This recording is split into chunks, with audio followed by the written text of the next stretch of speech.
ሰላም ጤና ይስጥልኝ። የተወደዳችሁ የሰለዳ ሚዲያ አድማጭ ተመልካቾቻችን እንዴት ቆያችሁ? ለዕለቱ መራርጠን ወደ እናንተ ለማድረስ ያዘጋጀናቸው አዳዲስ ትኩስና ወቅታዊ መረጃዎችን ይዘን ቀርበናል። መረጃዎቻችን እየተከታተላችሁ እስከ ፕሮግራማችን ፍጻሜ ከኛ ጋር እንድትቆዩ ከወዲሁ በታላቅ አክብሮት ጋብዛለሁኝ። የኢትዮጵያውያንን አስተዋይና የጀግንነት ባህሪ በአርቆ አሳቢነት መንገድ አጽንቶ ማስቀጠል ይገባል ሲሉ ፕሬዝዳንት ታዬ አጽቀሥላሴ ገለጹ። የኢትዮጵያውያንን እውነትን ወዳድነት፣ ትዕግስት፣ አስተዋይና የጀግንነት ባህሪ በአርቆ አሳቢነት መንገድ አጽንቶ ማስቀጠል ይገባል ሲሉ የኢፌዴሪ ፕሬዝዳንት ታዬ አጽቀሥላሴ ገልጸዋል። በታሪካዊቷ ጎንደር የፋሲለደስ ጥምቀተ ባህር የጥምቀት በዓል ሃይማኖታዊና ትውፊታዊ ስርዓቱን ጠብቆ በታላቅ ድምቀት ተከብሯል።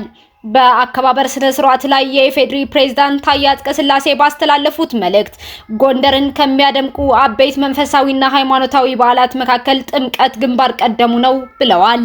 የጎንደር የኪነ ህንፃ የጥበብ አሻራም የሚታይና የሚዳሰስ ታሪካዊ ጸጋ መሆኑንም ገልጸዋል። የጎንደር ህዝብ እንደሌሎቹ ኢትዮጵያውያን ሁሉ ለሰው ልጅ የላቀ ክብርና ፍቅር ያለው እንደሆነም ተናግረዋል። የኢትዮጵያዊነት መገለጫው ስክነትና አስተውሎት ነው ያሉት ፕሬዝዳንት ታዬ አጽቀሥላሴ ይህንን የብልህ መንገድ መከተል ይገባል ብለዋል።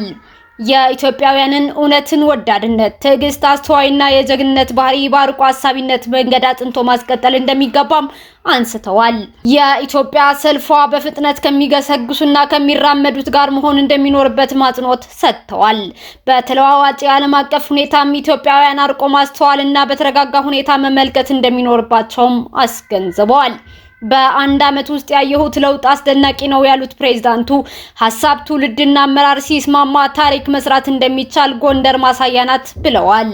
ጠቅላይ ሚኒስትር ዶክተር አብይ አህመድና የጎንደር ከተማ ዳግም ውልደት በተግባራቸው ላወጁ አካላት ሁሉ ምስጋናም አቅርበዋል።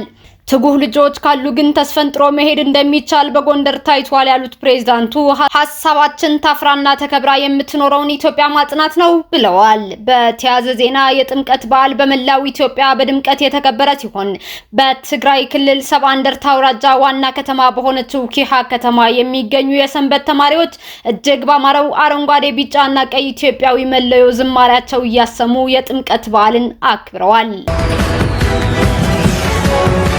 ህወሓት ከእያንዳንዱ ክፍለ ጦር ሁለት ኦፕሬተሮች ወደ ኤርትራ ሄደው እንዲሰለጥኑ ሊያደርግ መሆኑ መረጃዎች ጠቆሙ። በህወሓት ሰራዊት ከሚገኙ ከእያንዳንዱ ክፍለ ጦር የተውጣጡ ሁለት ታጣቂ ኦፕሬተሮች በ8 ቀናት ውስጥ ወደ ኤርትራ በመሄድ በሻዕቢያ ለመሰልጠን እንዲሄዱ ትዕዛዝ መሰጠቱ ተሰምቷል።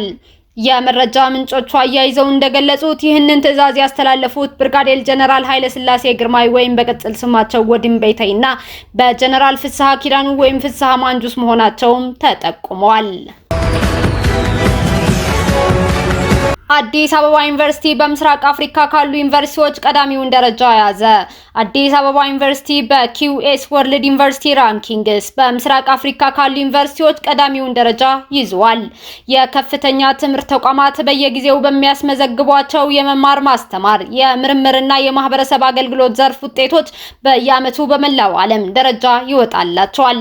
ይህ ደረጃ ተቋማቱ በሶስቱ ዘርፍ በሚያከናውኗቸው ተግባራቸው ከሀገራቸው አልፎ በሌሎችም ዘንድ የሚያመጣውን ተቀባይነት ከግምት በማስገባት የሚሰጥ ነው። አፍሪካን ኢንሳይደር እንደዘገበው በዘንድሮው የኪዩኤስ ወርልድ ዩኒቨርሲቲ ራንኪንግስ መሰረት ከምስራቅ አፍሪካ 4 ዩኒቨርሲቲዎች የቀጠናውን ተመራጭ ዩኒቨርሲቲነት ደረጃ ይዘዋል።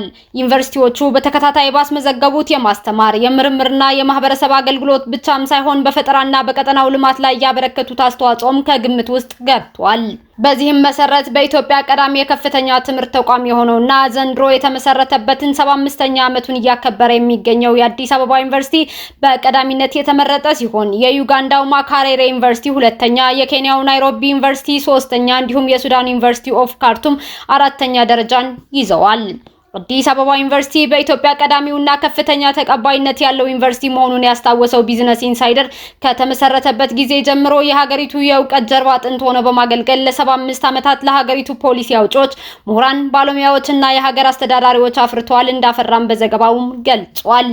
በዘንድሮው ምርጫም አዲስ አበባ ዩኒቨርሲቲ በሂዩማኒቲስ፣ ሶሻል ሳይንስ፣ ኢንጂነሪንግ እና የጤና ሳይንስ ጠንካራ ስራዎችን የሰራ ሲሆን በርካታ የምርምር ተቋማቱም ከፍተኛ ሚና እየተጫወቱ ነው ሲልም አመላክቷል። በዚህም ስራው አዲስ አበባ ዩኒቨርሲቲ ከሀገሩ ኢትዮጵያ ባሻገር የምስራቅ አፍሪካ የከፍተኛ ትምህርት ትልቅ ሚና የሚጫወት ቁልፍ ተቋም ነው ሲልም ቢዝነስ ኢንሳይደር አፍሪካ ዘግቧል።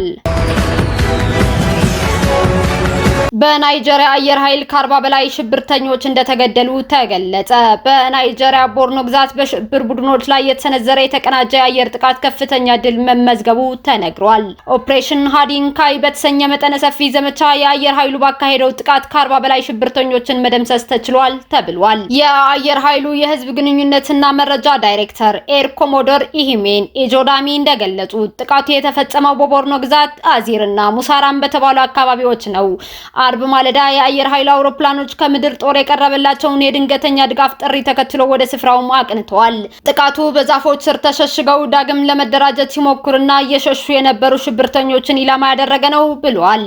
ይህ የአየር ጥቃት ሽብርተኞች አቅደውት የነበረውን ጥቃት ከማክሸፉም በላይ በስፍራው ለነበረው የምድር ጦር ትልቅ ስልታዊ ድጋፍም ሰጥቷል። ከጥቃቱ በኋላ በተደረገው ግምገማ በአካባቢው ላይ የነበረው ቀሪ ስጋት መወገዱም ተረጋግጧል። የተባበሩት መንግስታት ዋና ጸሐፊ አንቶኒዮ ጉተሬዝ አሜሪካ ያለምንም ተጠያቂነት እየተንቀሳቀሰች ነው፣ ኃይሏም ከዓለም አቀፍ ሕግ የበለጠ ዋጋ እንዳለው ታምናለች ሲሉ ለቢቢሲ ተናገሩ። ዋና ጸሐፊው ከቢቢሲ ሬዲዮ 4 ቱዴይ ፕሮግራም ላይ በነበራቸው ቃለ መጠይቅ አሜሪካ የባለ ብዙ ወገን መፍትሄዎች ጥቅም አልባ ናቸው የሚል ግልጽ ድምዳሜ ይዛለች ሲሉ ተችተዋል። በአሁኑ ወቅት ያለው የዋሽንግተን ፖሊሲ የአሜሪካን ኃይልና ተጽዕኖ መጠቀም አልፎ አልፎ ደግሞ ዓለም አቀፍ ሕጎችን ማክበር የሚል ነው ብለዋል። ጉተሬዝ ይህንን አስተያየት የሰጡት አሜሪካ ቬንዙዌላ ውስጥ ባካሄደችው ዘመቻ የቀድሞው ፕሬዝዳንት ኒኮላስ ማዱሮን ከያዘች ከሳምንታት በኋላ እንዲሁም ዶናልድ ትራምፕ ግሪንላንድን ለመጠቅለል ደጋግመው እየዛቱ ባለበት በዚህ ወቅት ነው። እንደ የአባል ሀገራት እኩልነት ያሉ የተባበሩት መንግስታት ምስረታ መርሆች በአሁኑ ሰዓት በአደጋ ላይ ናቸው ብለው እንደሚያምኑም ጉተሬዝ ገልጸዋል። ከዚህ ቀደም ፕሬዝዳንት ትራምፕ በተባበሩት መንግስታት ላይ ጠንካራ ትችቶችን ሲያሰሙ ቆይተዋል። ባለፈው መስከረም በተካሄደው ጠቅላላ ጉባኤ ባደረጉት ንግግርም የድርጅቱ መኖር ዓላማ ጥያቄም አንስተዋል። 7 ሊቋጩ የማይችሉ ጦርነቶችን ለብቻቸው ማቆማቸውን የተናገሩት ትራምፕ የተባበሩት መንግስታት ግን በየትኛውም ግጭት የማስቆም ጥረት ውስጥ ለመርዳት እንኳን አልሞከረም ሲሉም ተደምጠዋል። ኋላ ላይ የተባበሩት መንግስታት ለኛ እንዳልነበረ ተረዳሁ ሲሉም በኒውዮርኩ ስብሰባ ላይ ተናግረው ነበረ። ይህ ጉዳይ የተነሳላቸው ጉተሬዝ የሚመሩት ድርጅት አባል ሀገራት በተባበሩት መንግስታት ቻርተር ላይ ለተዘረዘሩ ዓለም አቀፍ ሕጎች እንዲገዙ የማድረግ ፈተና እንደገጠመው አምነዋል። ድርጅቱ ዋና ዓለም አቀፍ ግጭቶችን ለመፍታት በከፍተኛ ሁኔታ ተሳታፊ እንደነበር በአጽንኦት ያነሱት ጉተሬዝ ነገር ግን የተባበሩት መንግስታት የማስገደድ አቅም የለውም፣ ይልቁንም ትልልቅ ሀያላን ሀገራት የበለጠ ጠንካራ የማስገደድ አቅም አላቸው ብለዋል።